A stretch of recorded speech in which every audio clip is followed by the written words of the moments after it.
रांची के बरियातो स्थित सोना के कब्जे वाली जमीन की खरीद बिक्री मामले में बड़ी कार्रवाई हुई है।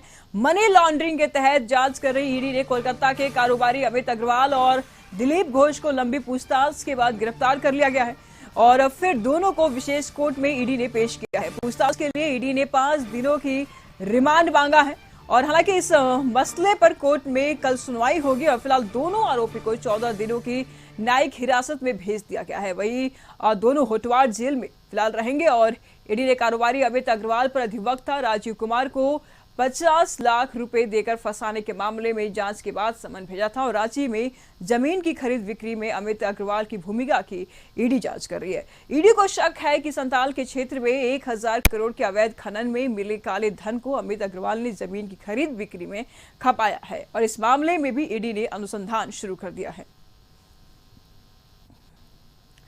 तो इस पर तमाम जानकारी के लिए न्यूज कोऑर्डिनेटर मनोज जी इस वक्त हमारे साथ बने हुए हैं। मनोज जी, क्या कुछ ताजा अपडेट है इस पूरे मामले पर?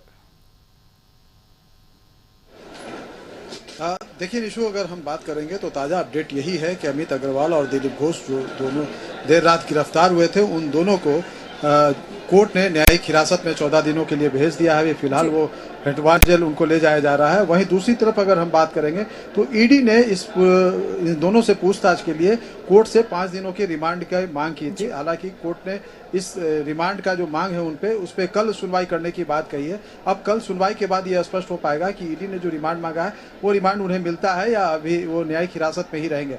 लेकिन मैं बता दूं आपको कि कल देर रात दोनों की गिरफ्तारी हुई है। ये दोनों जो है जमीन घोटाला मामला है, जो सेना की जमीन का फर्जी कागजात बना करके हेर फेर करके और उसे जगत बंधु टी एस्टेट को बेचने का जो मामला है, उसी मामले में दोनों को गिरफ्तार किया गया है। इन दोनों का नाम आया था क्योंकि जो सेना की जमीन की बिक्री हुई है वो जगत बंधु टी एस्टेट को ही हुई है और ये अमित अग्रवाल जो है उसके मालिक बताए जाते हैं, उन पे उनका पैसा लगा है और ये सेना की जमीन जो है जिसका बाजार भाव करोड़ों रुपए है, उसे औने पौने भाव में जो है जगत बंधु टी एस्टेट को फर्जी कागज बना करके बेचा गया है। तो इस पूरे मामले की ईडी जांच कर रही है और इस मामले में अभी तक कई लोगों की गिरफ्तारी हुई। उसमें निलंबित IAS अधिकारी जो रांची के पूर्व DC रहे हैं छवि रंजन, उनकी गिरफ्तारी जो है काफी महत्वपूर्ण रही है। उनसे भी ईडी ने जो है रिमांड पर लेकर के लंबी पूछताछ की है।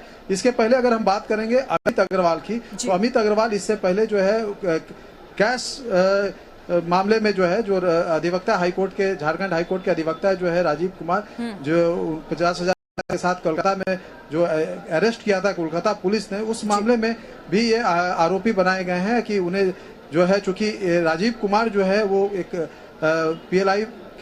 PLI के अधिवक्ता थे जो खनन घोटाले की मामले की से जुड़ा हुआ था और उस मामले में आरोपी है अमित अग्रवाल। उन्होंने मैनेज करने के नाम पे पैसा देने की बात कही थी, लेकिन इस पूरे मामले को ईडी इस रूप में भी देख रही है कि कहीं उसमें भी फंसाने की बात तो नहीं कही गई है और इस वजह से उस मामले भी इन्हें गिरफ्तार किया गया था और अभी फिलहाल उस मामले में वो जमानत पे है। लेकिन अभी जो जमीन घोटाला का जो मामला आया है, ईडी को ऐसा लगता है कि ये जमीन घोटाला का जो मामला है उस मामले इसमें जो पैसे लगाए गए हैं वो उसी खनन घोटाले से जो पैसे गलत तरीके से कमाए गए हैं उसी का जो है यहाँ पे इन्वेस्टमेंट किया गया। तो एक तरह से कहा जाए कि ये ईडी ने इस पूरे मामले को लेकर के अपनी पड़ताल को तेज कर दिया।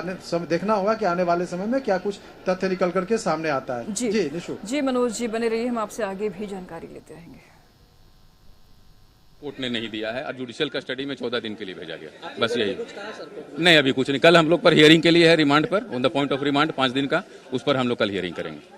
बस सीधा कस्टडी, जुडिशियल कस्टडी उनके ऊपर और उनको अरेस्ट किया, अरेस्ट करके आज प्रोड्यूस करने के साथ साथ 5 दिन का जुडिशियल रिमांड के लिए एक एप्लीकेशन ईडी के द्वारा दाखिल किया गया। उस पर हियरिंग के लिए कल रखा गया। अभी कोर्ट ने रिमांड नहीं किया, जुडिशियल रिमांड नहीं किया है, जुडिशियल कस्टडी में भेजा गया उनको 14 दिन के लिए। अभी नहीं बता सकते, कल देख करके बताएंगे कल क्या हियरिंग होता है।